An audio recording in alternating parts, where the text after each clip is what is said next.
ህወሓት በአፋር ክልል የፈጸመውን የጦርነት ትንኮሳ በማውገዝ ፓርቲዎች መግለጫ አወጡ። በዚህም የዲሞክራሲያዊ ስምረት ትግራይ ስምረት ፓርቲ በወቅታዊ ጉዳዮች ላይ መግለጫ አውጥቷል።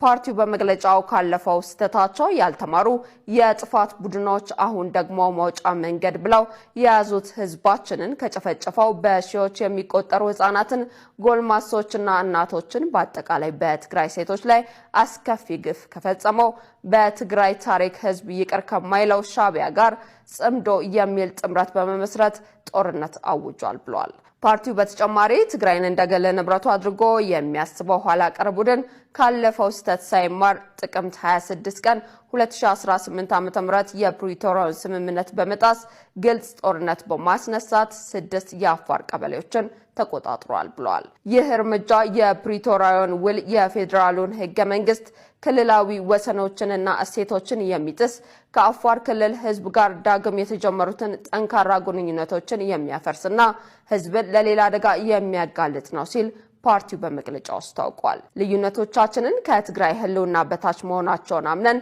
በትግራይ ላይ ያንዣበበውን አደጋ አንድ ሆነን ልንጋፈጠው ይገባል ያለው ፓርቲው ይህ ቡድን ወደ እርስ በርስ ጦርነት ጎትቶ ከማስገባቱ በፊት ያሉ ልዩነቶችን በሰላማዊና በህጋዊ መንገድ እንዲፈቱ ጠይቋል። በተመሳሳይ የእናት ፓርቲ በዞኖች መራገጥ የሚወድመው ሳሩ ነው በሚል ርዕስ በወቅታዊ ጉዳይ ላይ መግለጫ ወጥቷል።